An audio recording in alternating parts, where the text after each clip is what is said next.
What up, everyone? This is Mental Health is True Wealth. I am your favorite autonomy coach, AB, and I greatly appreciate every single one of you that tunes into the podcast to watch the videos. It means a lot to me. Thank you so much. So let's go ahead and enter into the discussion, and it is the significance of choosing the right partner. So, we all like to go to social media and vent. Okay, so I see different people posting about like, man, I'm not growing in this way, and I don't see, this change in this aspect of my life. And a large part of that is because of the partner you have chosen to do life with. So if you know me, I love 90 Day Fiance. So I was watching 90 Day Fiance the other way. I love that show. Literally love that show. And, there was this girl on here. She promised her wife the entire world, how she's going to do all these amazing things.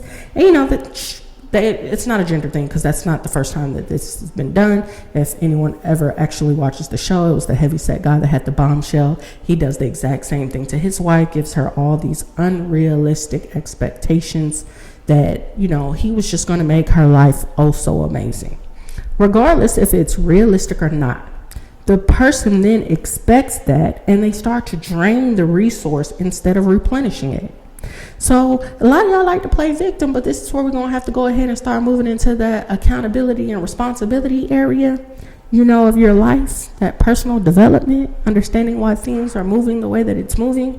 But see, I don't think these people intended to be a sugar mama or a sugar daddy, so I don't think that was their goal. But they probably should have never given the person that they were dating these false expectations, because now they expect people to show up in that way.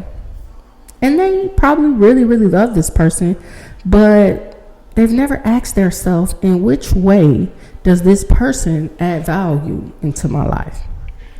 So when we go back to that accountability and responsibility, if you start to ask yourself that question before you even get into half of the disasterships, y'all call them relationships, I call them disasterships, you will find yourself not being in so many. If you just ask that one question, how does this person add value to my life? Sometimes y'all just getting in these relationships because y'all scared to be alone. I was single for a while, and it's okay. It's okay to be alone. See, I know everyone heard the saying, a relationship ends with the word ship for a reason, because the relationship should have the ability to take you somewhere. Well, that's true. That's true. If there's no growth in your relationship, and this relationship doesn't have the capability of getting you somewhere, what are you doing in it? Too many times we find ourselves trying to play Captain Save-A-Ho. I know y'all looking at me crazy. Yes, we try to play Captain Save-A-Ho, and this pattern can manifest or show up in many different aspects of our life. We think it's always about money, and it's not. It can be emotionally, it could be financially, it could be physically, it could be mentally. We're over here pouring into something that has no intention on filling you back up. You're pouring into this thing, and it doesn't have the resources nor the desire to pour back into you. And the relationship wasn't built on that principle, so you really can't even expect it. And you can't be mad at the person when they don't show up in that capacity, because that wasn't a expectation that you placed in the relationship in the beginning. See, we hate to do a little self-reflecting, because it requires us to look at ourselves and wonder why we keep finding ourselves in the same situation over and over again. Accountability, responsibility. Y'all know y'all hate those words. Woo, y'all love to use it as a weapon on other people, but you don't want to self-reflect and see how you played a role in the demise of that relationship, right? So you're not prospering because you don't have a team around you. I don't care what successful person you look at, there is a team behind that concept. See, many times we think the team is an outside source, but it starts with the home. Is networking important? Absolutely. I'm not taking that away. I will show up with my gear on, business cards in hand, and I'm out here networking. It is important, but does your partner advocate for you? Does your partner promote your brand or your success? Do they invest in you as a person? And it's not necessarily financially, but it can just be in motivation. How are they adding value to your life? It ain't all about money. Having a great partner does not mean your partner makes $1 million. It doesn't. Some people ain't gonna have a partner that makes 6 figures, 7 figures. Some of us just struggle to become a thousandaire. I mean, let me be a thousandaire in the building. But how does that person stimulate you? We all want to be physically stimulated, but we all forget that the things that we are finding stimulating, which is like physically, that's going to fade over time.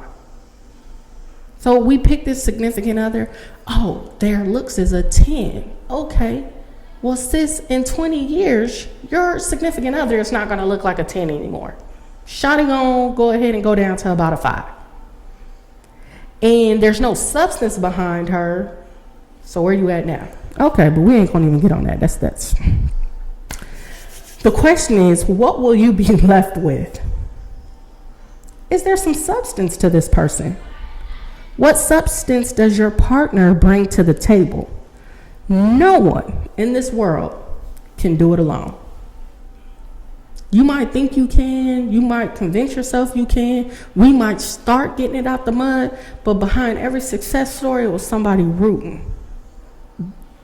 It is. I don't care who you pick. Picking a great partner just adds to your resources. Choose wisely. Stop making poor decisions. Just stop. Choose the right partner and watch how things start to elevate in your life. Your check engine light is on. Sometimes y'all be asking for assignments. It's literally a assignment. Your check engine light is on for yourself. And you need to address it instead of ignoring it. You need to do some personal development to prepare yourself for the person you desire so that you can show up and be the person that they deserve. I bet you didn't even know it required some work. I just thought y'all were going to manifest your soulmate off of the principle, but you showing up unhealed, broken, and everything in between. See, you have to choose the right partner, soulmate manifestation, and you have to develop yourself to be ready for that partner. Because that top tier person you want, they ain't gonna want you broken in pieces. And the question is, do they deserve you in pieces? I don't know, y'all decide. But let me help you. A&R Health and Wellness. Mental health is true wealth. I'm your favorite autonomy coach, AB. Feel free to book me for the sessions that I have described in here. I kind of just worked them in. If you check out the website, you'll know. Soulmate manifestation package, personal development package. You can fix a problem if you can't fix a problem, correction. You can't fix a problem if you don't know a problem exists. So let's go ahead and stop repeating the same exact patterns. That's called insanity. That's crazy. Let's get it.